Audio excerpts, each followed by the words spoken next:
Good night, everyone. Welcome to the AFLC's show on family life, A Catholic Vision.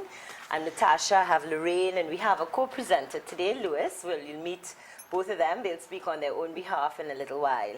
I just want to tell you the theme of our show tonight. It's practical approaches to living out the Synod priority. And I know in Shepherd's Corner, the Archbishop was talking to us this week about the third Synod priority, regenerating the moral and spiritual values of our society. Nothing is more key to our society right now. You know, it seems as if the fabric, the moral fabric, the fiber that is that our ancestors, our forefathers, took to weave our society together in the past, it seems as if it's been unraveling as we look on, as we speak. And the rate is so fast, it's alarming, you know. Something strange happened, you know, the death of a prominent person happened in our society not so long ago. And I was asking my daughter, I said, so she goes to a Catholic secondary school, and I'm asking her, so what did you all think about that? Because the society is alarmed for what it means fundamentally and for everyone in public office and stuff. And she says, oh, we didn't talk about it. That shocked me, and I think my saying that should shock you too. The youth in our society has got so numb to these seriously fundamental things that are going on that they don't even realize that it's serious and fundamental.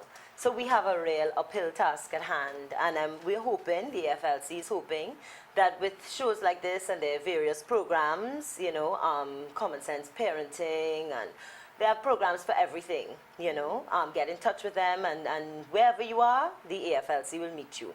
That little by little, one starfish at a time, you know that story, that we will make the change that we need to be and need to see, and that our youth need to see, and that we need to witness to in Trinidad and Tobago.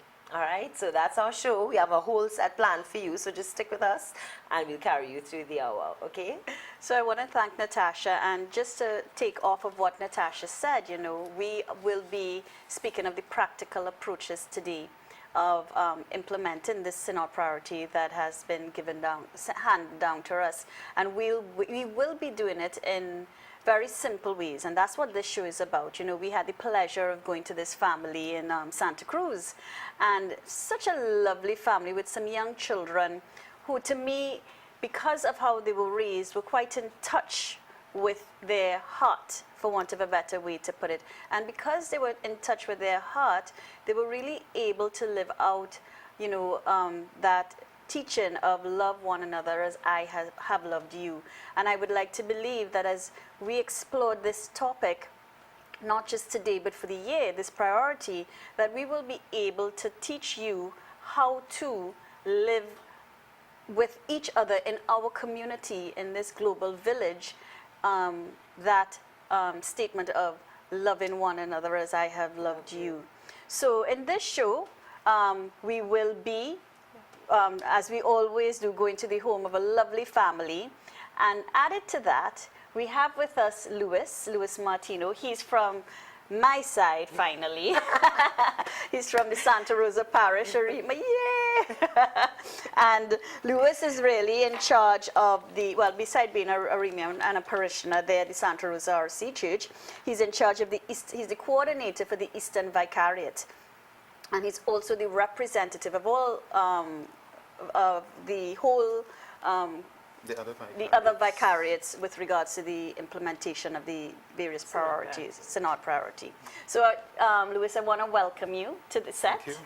And I know we would learn a lot. You know, this show is about the practical approaches, and I know you have a lot to say because you've been so involved in the action, in the priority, and going to different places and hearing the voices from outside that we could now bring to the to our viewership. Yeah, well, thank you. I'm happy to be here. Thank you for inviting me. And I'm hoping that, you know, as we enter the priority, we would see, first of all, that the Synod priority is a call to Christian living, but it's also a call to human living. A lot of us have lost our dignity. You mentioned the numbness. It means that we have forgotten what it is to be human, to be really human.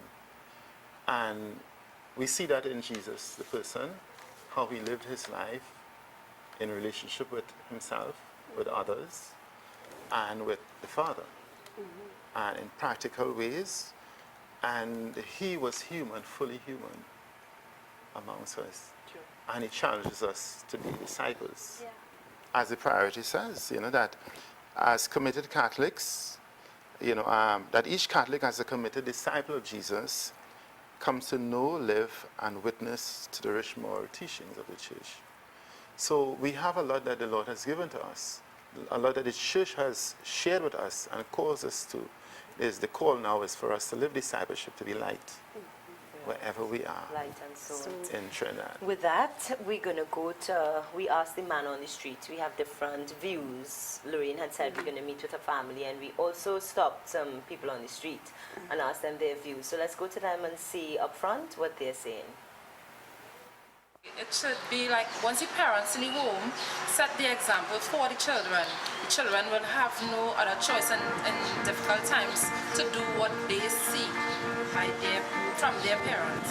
So like when difficult times come along and you don't know what to do, you always remember to the back of your mind, I once saw mommy do this, so I heard her say pray, and when we were small, we grew up praying as a family together, and that does encourage a lot in the home.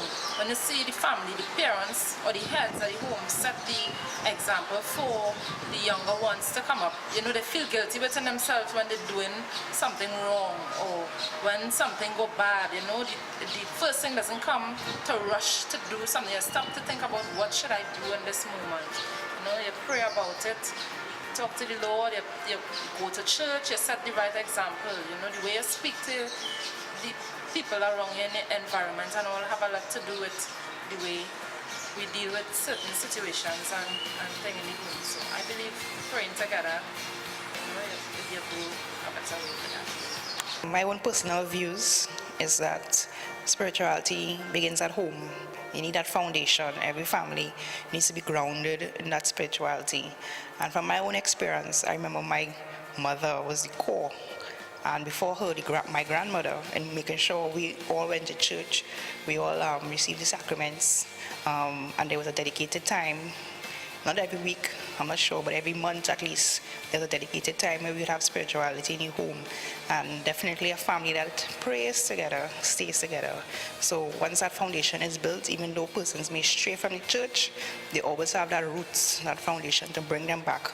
So they won't be starting from a place where they are not sure where to go. They have that foundation with them. And there's always that memory that when things are hard, pray. When you're lost, go back to God. There's always a foundation that leads you back to Him. So that is one of the core things that we need in our households these days.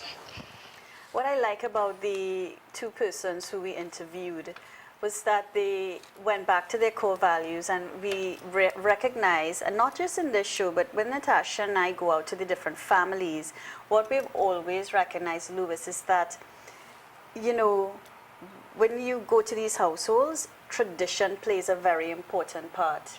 And you hear a lot of the times is, well, my mother used to do so and so, and my grandmother used to do so and so, so now I do it with my children. And I think in terms of the practical approach, it's so important to have that solid foundation, because we all believe, just using the words of the priority, regeneration, that for to regenerate means there was something good before, and we just have to kindle, to get that spark to flame once again. So what I just want to ask you is just a comment on, what they said and how it fits into what the Archdiocese is trying to portray with this priority. Well, I mean, I certainly like what both the girls said, that the family was where, the family that prayed together, the spirituality in the family, that they learned and they were able to refer to it in situations of difficulty or even good situations. Now, at least, in the priority, the church speaks about the family being the domestic church, the place where values are learned. And this, we're talking about Christian values learned. It is the first church. It is the place where we learn by example what it means to live, what it means to share, what it means to sacrifice, what it means to pray, what it means to be close to nature, what it means to be neighborly. And quite often, we have lots of good examples in our family, or the grandparents, the aunts, the uncles, the neighbors. And they have been tremendous examples to us. And these are persons who quite often we need to learn their story and repeat their stories, share it with the national community. When we share the stories of the people who surround us, then the others would gain some sort of hope. And those whose stories we share, once they're around still, they learn how to continue to live. Just share with us some fora for sharing those stories. Well, certainly I remember growing up, we used to have literal story time. Actually, we had story When time current too. went, we used to have it. Exactly. Story time and game time. Yeah. Right? And during the games, you will learn certain things, right? For instance, I had never known my father's father, right? He died, went hunting and was, accidentally, was wounded, and so on. But I know him because of the story that was told, right? And so we feel they connect. True. Because even though we would see our grandfather in our father. Right? So those moments, when daddy is tired or mommy is tired and we would hear the story. Some time ago, my mother also, both of them have passed on. God rest their souls. I remember my mother would also share her stories. Growing up in Blanchisseuse, how her father used to catch these big fish, you understand, and the stories of the copra and so on. Now, whenever I go to Blanchisseuse, I feel a sense of connect with the place, with the people, with the history. Through these stories. Through the stories. And little did mommy one know practical approach. that when she was sharing the story, even the pain, the tragedy, True. and also the pluses, Right. that you were imparting something, Of value. hope and value. And it's nice that you mentioned that because, what we spoke about when we spoke to this family, which I want to share with the viewers now, is that they went back in time and shared stories of their past and how, in fact, we were very lucky. We had like a 3-generation thing going on at the family because we had the grandmother, we had the parents, and then we had the children. So we actually had the opportunity to speak to the grandmother. And that's what we will hear now. We'll actually hear how it was back in her days and how she taught her children, who she's still in contact with her grandchildren, and how she passes that on to her grandchildren. So let's go to that segment right now.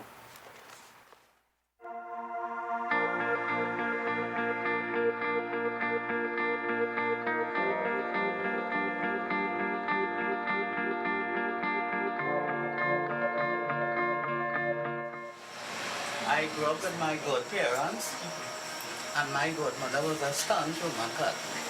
So going to Catholic school, I was baptized.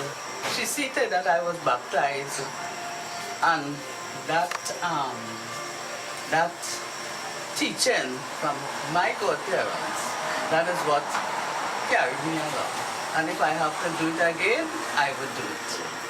Well, the moral values I was taught, I think that, every parent in my era, it won't be all, but the majority, they were taught, like young ladies supposed to be seen and not heard.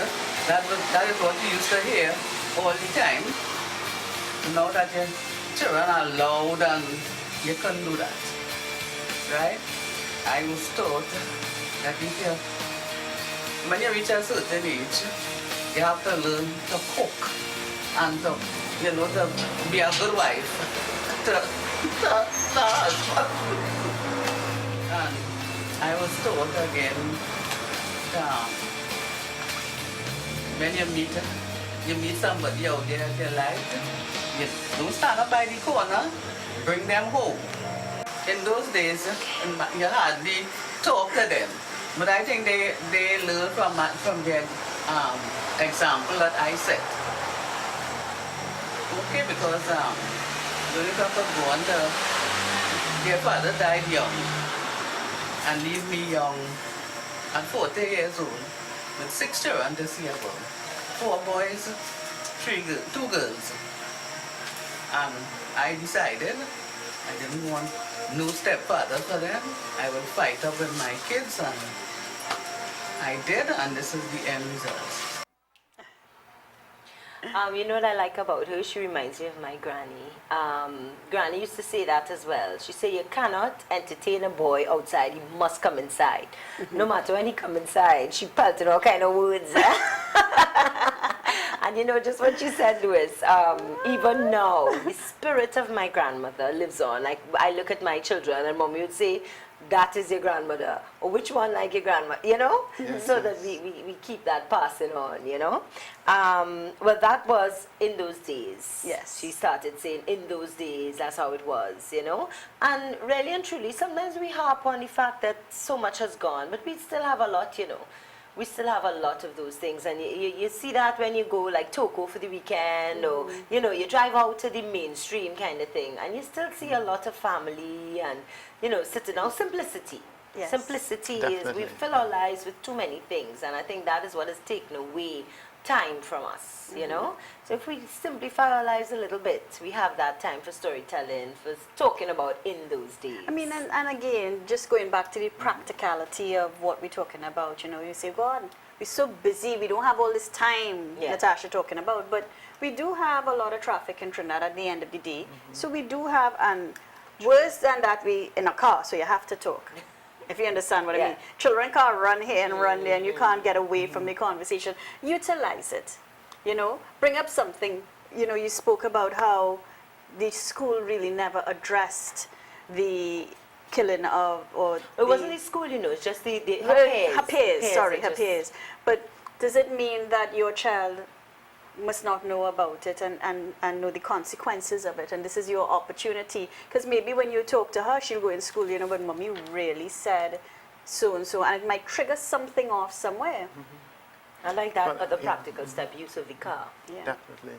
Because we can say that the car is an extension of the home. True. Correct. Because you live So on the much road time, we sometimes. spend probably more right? time on the road So than it's at part home. of our domestic church. Yes, Yes. yes. And formation of conscience and informing of conscience can take place there as well. Very true. Correct. Right? So that Very true. the issues of right and wrong and that which is good can in fact be discussed. Yes. And it is also story, Yes. because we are able to bring the gospel values on situations and say, listen, I mean, why don't people respect human life again? Yes. And that could be a topic of Yes. discussion. And you know, like as a mother with children that need practical stuff, the use of the car helps me, and the use of the radio. So a song goes on and I hear an expletive. I don't know what happens to the screeners of the radio anymore. You hear the whole expletive, what ups? And then we scramble to take it off, you know? And then that's an opportunity for teaching. That is not acceptable. It may be played on the Yes. public radio, but it's not acceptable. It ought not to be so, because, and you teach the value and stuff, and we change the station and listen to something else. And, you know, everything, our story on the news becomes a platform for teaching. So that's a practical, I like that point, you know? Being in charge of the tools, the communication tools is very important, even in the what- home. the The communication yes, tools. yes, yes, Because sometimes we really allow these tools to control us. yes, rather I mean, than the other than way we around. control them. True. And in the same way, taking charge of our life, who we are, what we're about, is important. Our family is important. And sometimes the leading topics is also exercising our free will to be whom the Lord calls us. Yes. And when we're able to do that, we would be, in fact, setting an example for those who are others around us. Yes. To be assertive, to think, to reason, the values that they are being taught True. at church, at home, Yeah. and so on. You know, scheduling, as simple as it may sound, you know, all right, so you may not be home 24/7 because you have the demands of a job. Some people probably work in 2 or 3 jobs. If you know you have cable, use your parental guide feature As simple as that. So you know when you're not home, they're not looking at any and everything. And you guide them as to what they can look at. Yes. You know. In terms of the radio, for example, as you use that, or DVDs, something common. Yes, let's go. We can buy any DVD, but you can only get a certain type, A range a of- range yes, of DVDs. yeah, It yes. must be family oriented. It Yes. must be this. When you let your children, and I don't have children, but I have nieces and nephews, and simple cartoons. Now you may say, oh, it's just a cartoon, and you put them in front. No. But they're cartoons that I really don't agree with the principle. Caillou's one of them. Yes, You know, I have a problem with him treating his sister very bad and how he talks. A you know. lot of them, a Yeah. lot of them is necessary to get up and watch. Yeah. Look, And look at, sometimes it's at what the 15 children minutes or looking half an at. hour, so make sure and look at it. Yes. If it's okay, go ahead. You know, but But Well, we're certainly- going to go to another clip before we continue the discussion, because I know we are rich in plenty practical approaches for our viewers, and we have discussed so many already. We're going to go and see, we saw in those days, let's go and look at present day.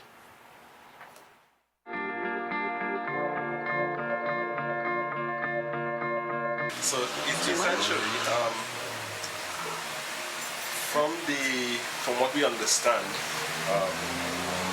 with respect to the synod directives is that we are responsible for ensuring that we help instill and bring back moral and spiritual values through how we live, through our interactions with others, etc., etc.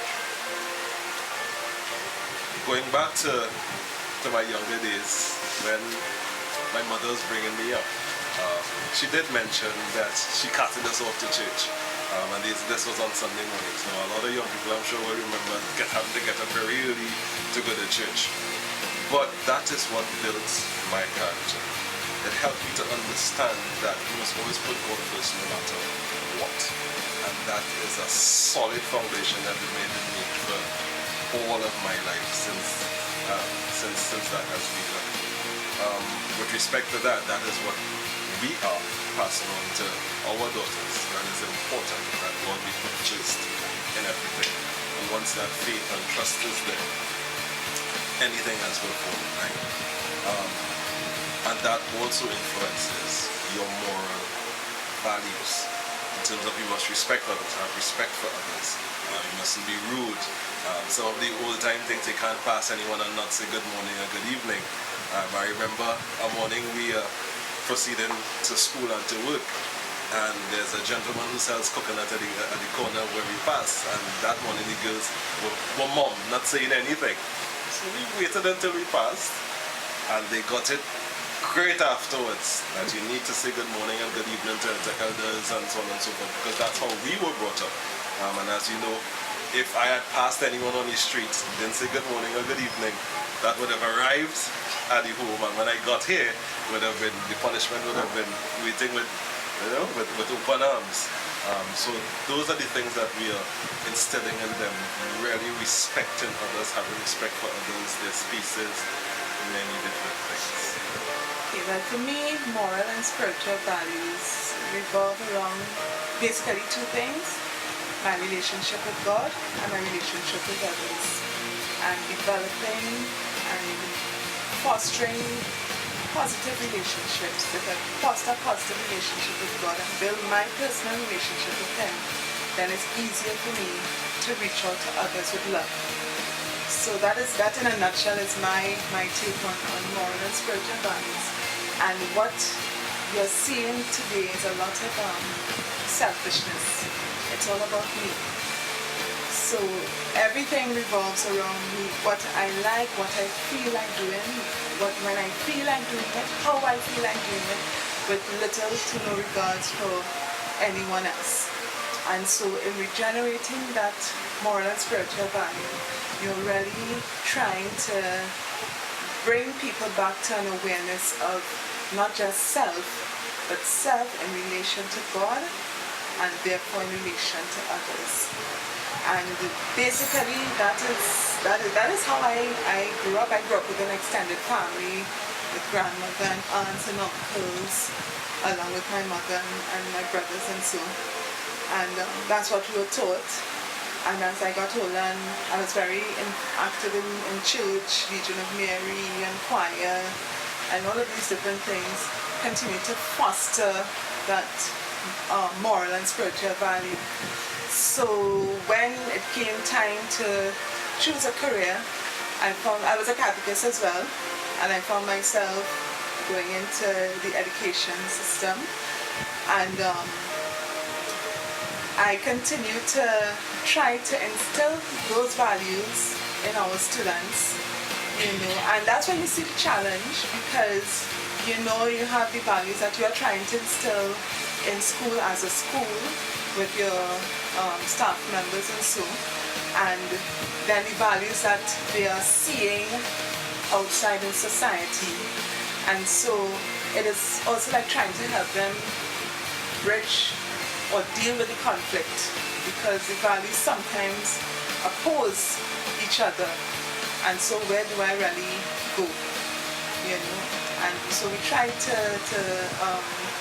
share with them and get them to reflect on, really what is the outcome? Where do I want to end up? Am I just here to just please a few people for now? Or am I looking at something more long-lasting, everlasting? It's a challenge because we don't always see it because of their stage of development. But that's what we try to foster, in the students and in our daughters as well. That is not just about me, myself, and I, but I need to become close to God and build a close relationship, a friendship with Him. And when I do that, I will see myself starting to want to reach out to others and help others. What I like about this is that this family really speaks to the priority in that in this particular one, we speak of the family, we speak of marriage. And why marriage? The family really is the cornerstone of society, or as we refer to as the domestic church. And marriage speaks to not just procreation of life, but the education of children, that of the result of that marriage, the coming together of that union.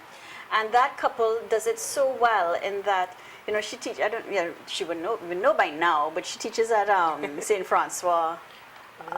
Was it St. Francois? Yeah. She teaches. And she has a very important role. And just what I liked when we spoke with her is, what she does in school is very similar to what she does at home. And it's not that she's a disciplinarian to the extent where her children are afraid of her, but she has this motherly embrace to everyone. And she really ensures that simple little things like when you finish eating, make sure you do X, Y, and Z. And her children, when you meet her children later on, and you would recognize how this approach really works in terms of the practicality of it. And this couple really sees through what marriage is supposed to be in terms of the education of children, so that they too can now go out and really teach the Word of God. That's very interesting. I mean, she dealt with things in a holistic sense. Mm-hmm. And within the priority, we speak of discipleship. And discipleship springs from our baptism. Right. How do we live our baptism? When we were anointed at our baptism, priest, prophet, and king, the priority informs us. The priest sanctifies, the prophet teaches, the king serves, as Jesus lived out his life. So that the simple thing of saying good morning or good evening, it is sanctifying. Mm-hmm. It is living. Good morning or good evening is really a blessing you're passing on. So listen, I want you to have a good day. Yes. Good morning. It's a blessing. And it also communicates attitude and goodwill to others. Mm-hmm. So much so that sometimes if you are traveling and someone enters a place or and someone doesn't say good morning, you actually look at the person again. Mm-hmm. And you wonder. Yes. Either they might be going through something or the question of will may enter. Yes. Okay? So that the holistic sense in which she approached education and living is very important for this priority, because we actually every day we are called to live our baptismal vows. Yes. we are called to live the Christian values of being a sanctifier. And I like, at some point the present Archbishop had spoken about the land, that we need to sanctify the land, that God has in fact sanctified the land, and the land is good. Regardless of the historical, negatives, the land is good. People are good. And we need to call people into that goodness, to believe in themselves, to have a great day, a blessed week, and so on. Because we are a blessed people, because God has blessed us. And we need to not only remember it, but to live it. Yes. That is what is to be Catholic, Yes. to be a blessing to others. It's true, because like in the book that we keep promoting, the guidelines for the parish pastoral plan, regenerating moral and spiritual values of our society, there's a chapter there, chapter 4, what must we do to regenerate moral and spiritual values, and that talks about practical steps, is at page 12. And just what you say, the first thing it says is follow Christ. So just that call to discipleship that you're saying, follow him, hold on to his person. And that means, I think you talked about it when you talked about the resolution. You said to know to something and to something. So you have As to a disciple, yes, we are called to live, to know, and to witness to to know the and to rich witness. moral teachings of the church. Right. So you're called to know. If you hold on to a person, you get to know. It's like lovers. You hold on to someone and you get to know them and they get to know you. And, you have to spend time. And we keep saying that, we come back to that same right, point. yeah. At our last show, Lorena and I said that with our guests at the time, that it calls for a little quietening. We said that here Yes. just now. Simplicity, simplifying, creating some space to get to know Jesus Christ. Well, it's very interesting because when Jesus called the disciples to follow him, as he calls all of us True. today, and we need to hear that voice, he didn't say, go and do this. He said, look at me, Yes. how I live, That's right, yeah. and live as I live. That's follow. Right? Treat each other as I treat you, and you see me treating others. True. Yeah? Look at my relationship with the Father, and copy that, imitate that. Right? And in that sense, how Jesus, his life was whole, right? And he brought it together even more in prayer. And we too are called to imitate Jesus. To follow him means that we need to take time out, the space as you speak, to pray, Yes. to find out the will of God, to enter into the will of God or the work of God in our life. Right? So we are, to follow Jesus means, as the priority says, to be reconciled with ourselves, to be reconciled with God and each other. And each other. And each And on that note, we're going to look at our, what the future generation, we saw the granny, we saw the parents, and we're going to look and see what the children have to say about this topic. And they go to, one of them goes to St. Francois, two of them go Yes. to St. Francois and Providence. Anyway, they have a lot to say. So let's go and see what they have to say and we come back and discuss.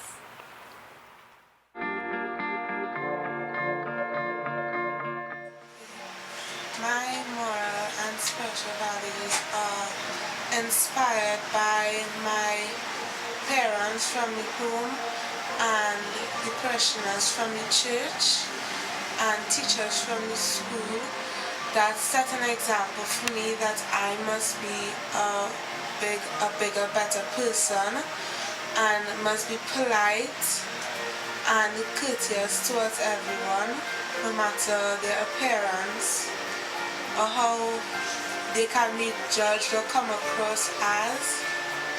I share my experiences with my friends by inviting them to functions in church like retreat, and we'll ask mommy to call their parents so they could come because some parents are difficult, and we would talk about experiences we had in church over the weekend, and we would laugh and all of that and we have fun. The school teaches me spiritual and moral values in different ways. For example, like the teachers, they have different personalities and you could learn from their different personalities and find out more about them just by their personalities. And They can inspire you to be a better person by the mistakes you have done in classes and by what they tell you, by buffing you because of what you did, you could be a better person and learn more. And from these students, you have different type of students in the class. Some people have a good home, some people homes are kind of challenged. So you could actually learn the type of personality the child has, and you know the type of surroundings they come from by the way they behave, and you can learn more about them by the personality. I like to talk about the church with my friends because majority of them are Catholics, and they are also involved in the church, so we share our experiences that happen over the weekend in church. The moral values I learn at home is when our parents correct us when we do something that is not right. They also teach us that, as Daddy said, it's polite to say good morning, good afternoon, good night to everybody you pass on the streets. And you must always keep a positive face because you don't know what somebody is going through. And that one smile could change their day. And they teach us that you must show respect to those in authority or carry yourself in a certain way because you don't know who's looking at you. And Granny as well teaches us ways we must carry ourselves and what we do at home and school and in church, and also when we go out. In church there is I am in auto civils as well as hospitality ministry, lectures, and WOW, which is Wonders of Worship. We are a youth choir that sings as well as learns the different categories of music, and they also discipline us through music and what we learn. And it also invites different children from anywhere to come if they want to sing and want to enjoy, want to praise God through song. And this group was also formed through my year and in the confirmation group. We try to bring up conversations about God, even though that people have different religions, they are all connected in one way, and we all come together to understand the same thing and the same purpose. All right. Beautiful parents, and as a result, beautiful children. And they were so outspoken, you know, and so genuine in what they were saying. What I really liked is how each child had their own version of what they wanted to say, and yet they were saying all the same thing. And the eldest girl brought it back. She actually said, Granny always tells us too, you know. And again, we see the passing on of tradition, and we see the foundation of regenerating. And once they start practicing those small, simple principles of what Granny taught them, is we will see the effect of really living out this priority. You know, I remember watching a show on Pope Francis, and he was speaking to a stadium of children, and he asked, did Jesus spend all his time in church? And everybody's like, no. And he says, well, where did Jesus spend all his time? And he said, in the streets. And it's true. Jesus did not hold his knowledge in one place. He actually went out there, and how he lived his life by example is how he spread the word and created this wonderful church that we have today. And I think that's the basic thing when we go practical.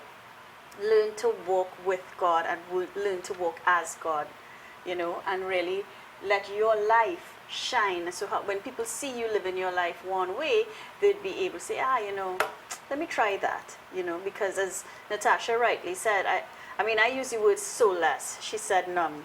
But sometimes I really feel we have a sense of some people are walking around with, I say no soul, and it's such a sad thing.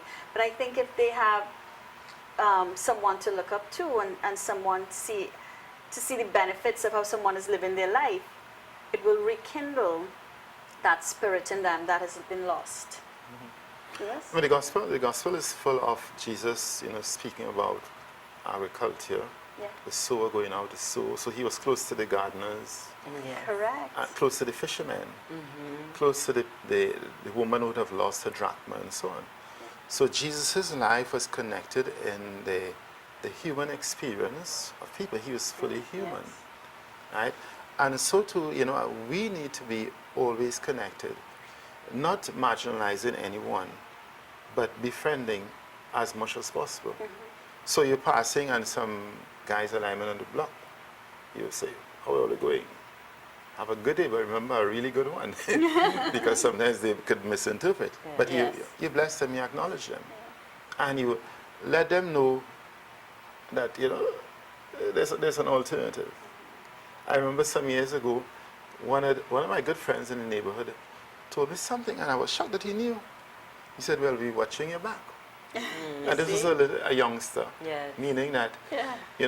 they are familiar with me, my life, how I live, and so on and so on.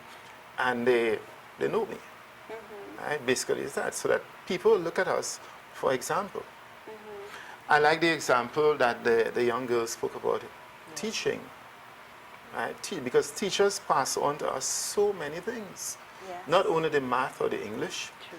but they teach us how to be gentle, how to care, how to be patient with others, how to be an adult. They teach us. One day I heard one of my sisters correcting her daughter, and I laughed, because that is the exact way my mother corrected her. You understand? So in a good way, in a good sense, that we learn from the example of so many others, right? And we learn how to be. The days when we had common entrance, standard 5, our standard 5 teacher would offer, in those days, 25 cents to anybody who comes first in class at the end of the week. And that 25 cents could have bought you a milk lolly and a fruity one. One was 15 cents, one was 10 cents. That wasn't long ago. Okay? That's flavor, right?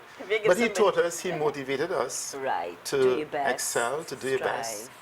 And he didn't use the strap, Yes.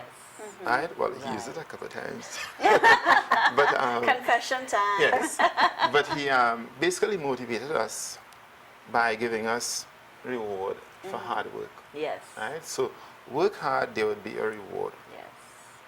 Again, are we, our society, everybody wants to live fast and get rich quick.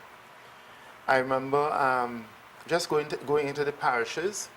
In one of the parishes in the action steps shared, one family indicated that, hey, in our schools, we need to remember to tell students don't take shortcuts. I found that to be very powerful. Yeah. Not only for the school, but for the society, a value. Hey, don't take shortcuts. Yes. Don't half do things. And it's in that same booklet as well. They talk about having 6 suitcases and going in the green line. Right. And then saying you have nothing to declare. And as soon as you bust the tape and get out by family, say, shh, and get through, boy. Exactly. Good Catholic people. Not because you're not stealing from your job or doing, doesn't mean that your life is not worth examining. There are certain things that we are doing that are still don't reflect the values we need to be passing on, So do the right thing because it's the right thing to It's do. the right thing to Try. Even if it is painful. Even if it is painful Do to it. stand up in that line, Or you're really late for work and you're breaking that red light. You understand? And say, well, Yeah. Nobody you else saw sees me. If our society, Trinidad and Tobago, the Caribbean, could be a society that doesn't take shortcuts, well then I think We'd be a families force would to be reckon. okay, the institutions of society would be all right, and we would be, because we would be passed on an attitude that is good, Yes. an attitude that is fair and kind and just and considers the other and the Correct. implications of my action. Louis, just what you talk about, we'll be passing on. I want to use that as the springboard for our next peek into the Thomas family, because we asked the girls, what do you want to pass on to your children, right? So this would be the fourth generation. Correct. It would be the granny, the parents, them, and now their family. So let's see what they say just about what you say about passing on, what they want to pass on, and how.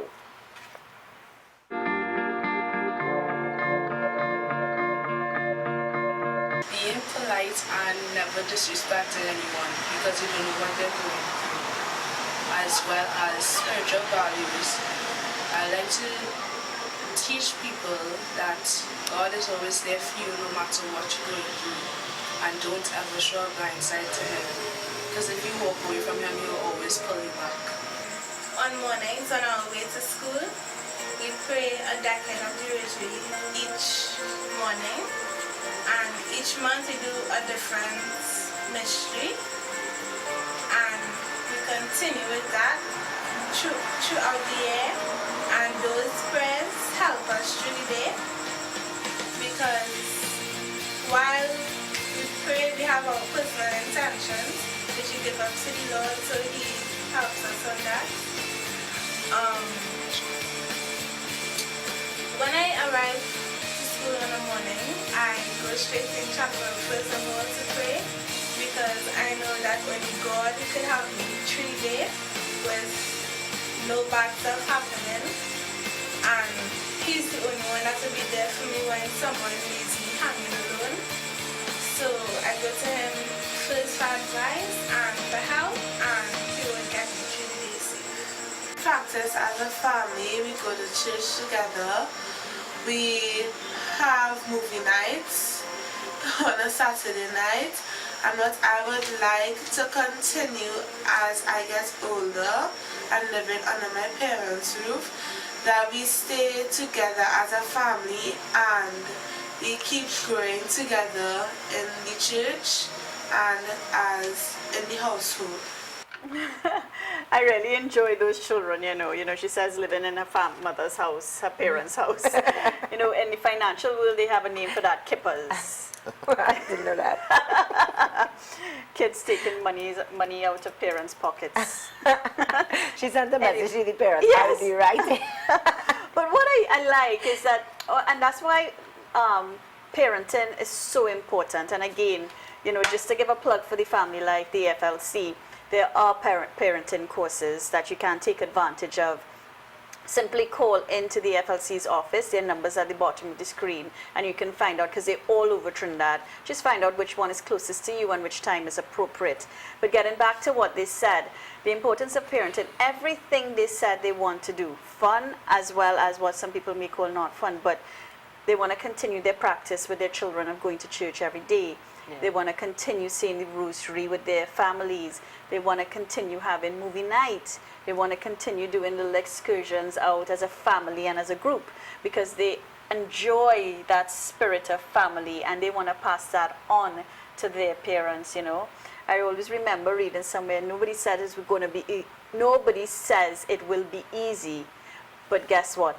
It is worth it, and I find that so important to really listen to, because it's not easy, but it's definitely worth it when you think of the end result. I mean, Jesus didn't say that discipleship was easy. Correct. But I think, it's a life of self-sacrifice, as He has shown us, and so on. So it's not easy. Also, coming from our parishes and so on, a lot of parishes and schools have, in fact, submitted proposals from the Synod on what they want to pass on and what values they want to live by. Okay, I remember one school speaking of setting boundaries within the school so that children will learn difference between right and wrong, not crossing the line and so on. Yes. The sense of the sacred, the sense of the profane, right? Or the sense of the ordinary. And things like that, these are important. Also, a lot of people speak of example, passing on example, right? And I think that is a huge player in our society, in the modern world, the world where we have a lot of, so-called stars and so on, celebrated people who excel in one way or the other with their talent, and they are held up as models. Now, but is it a temporary model? What are we passing on in terms of the values of the gospel, the value of Christ, the value of life, of human dignity, of care for the environment? You know how corporate life, there's a vision, a mission statement, and they have values, corporate values that they uphold. That's a good idea, you know, for families to sit together in family meetings and say, for this month, what value are we going to uphold? That's, you know, Beautiful. let's Yes, choose I a like value that. and try to live out that value. So just take it one little bite at a time. Even if you have to repeat that value the next month because you didn't do it so well, at least at the end of the year or the end of this synod priority, each family would have dwelt on a few values, Correct. concrete values, you know? Concrete values. The CEOs and so on come from the family. Exactly. Right, And so, you know, strange enough, they don't make that gap. They will do it in their office with strat planners Planners, and this yes. and that, and have meetings upon meetings for strat plan and vision statement, mission statement, values. They'd even spend money to print the values up. You see that a lot when you go into corporate In world. fact, I actually went on a seminar with the head of the Carlton chain, and one of the things that they do with their employees is that you must walk around with their mission card, and at any time anybody could ask them, anyone, can I see your mission card? Do you know the mission? Yes. And they recite it. Exactly. Do you know And that's what part way of their you're on? code. Yes. Exactly. And I Are think you it's walking really a in a nice guided idea. way? Because Yes. if we really adopt what Natasha says, you could be guaranteed 12 values will be taught for the year, Exactly. which is wonderful. Exactly. You know, and as we speak in of family and we speak in of values, I'd like to go to the next segment where, again, because we spoke about the family being the cornerstone of society, and the family is now going to speak on their work with Marriage Encounter because they're heavily involved in that. And again, for anyone listening or who's watching this show, if you know a friend or yourself, again, the AFLC is very involved with family life. And yes, they do have programs in terms of Marriage Encounter. It's not just for healthy relationships, it's for broken relationships, it's for everyone. It's all inclusive. You know, we like that term these days, it's all inclusive. So I just, if you need help in that area, please feel free once again to call the numbers below, get in contact with the FLC, and let's go to the next segment with the Thomas family speaking on Marriage Encounter.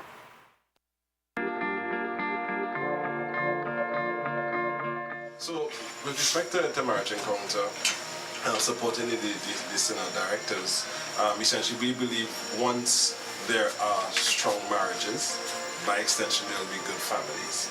And that in itself helps to spur the increase in the moral and spiritual values of persons.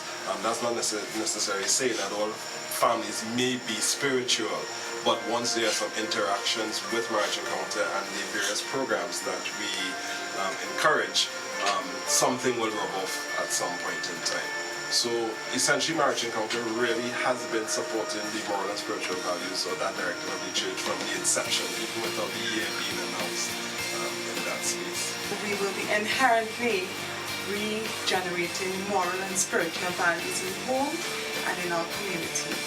So it's a tool that has been there for over 35 years, but it's something that over time we have given it less and less importance.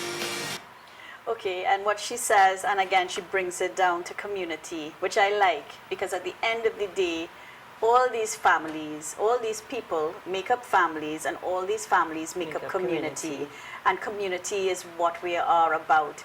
And we need to take community seriously, and we need to really put values and practices in place so that our children can continue carrying on this healthy community that we speak about so often. Louis, your closing thoughts? Well, I would say discipleship is possible because there are many who have lived it, and we have great examples of the saints and great examples of our parents, grandparents, and neighbors who have done and continue to do so much good. So it is possible for us to, as a people, as an archdiocese, if we believe we can in fact. As a matter of fact, Archbishop Harris, His Grace, has asked us in our workplace, wherever we are, we do something nice for Jesus. Whatever simple, you do something nice.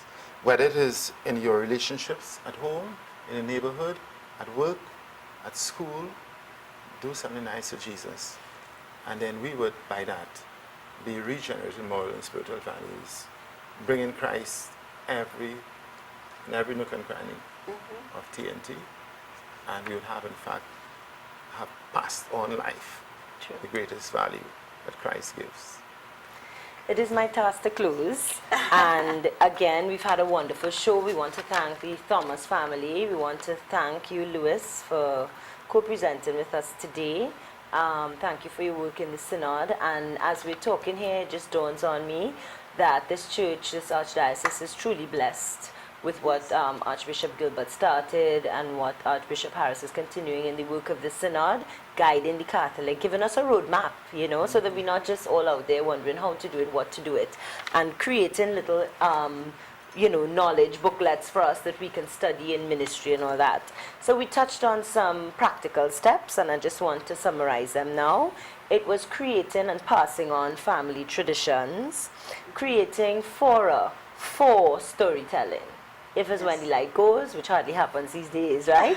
Or you just choose a time once a month, you just sit down, or on the way, use of car time, so you could do the story time, this passing on of tradition, on the way to work, back from work, on the way to the beach, whatever. The use of the media, use what your children are listening to, looking at, you know, the cartoons, the songs, and use that as foundations, springboards for teaching values. Following Christ as we are guided in the booklet, you know, walking with God, walking as God. And like one of the girls said, keep growing together in the church. You had said that, Lewis, use of examples, being that example as Christ was for us, we must be for others in the workplace, as we said, as Lorraine said, knowing our mission, right, knowing our vision, where we're walking towards. And again, that's where I say thank God for our archdiocese and for our synod priority, our booklets that we have learning. It's all on the internet, on the websites, easily accessible information to guide us. And choosing a value in the family, you know, a value a month, what are we gonna focus on? Now we have a special clip to end. It's the Thomas family telling all of us bye-bye. So on behalf of the AFLC and all of us, we say bye-bye, and we pass you on to the Thomas family. Bye. Happy.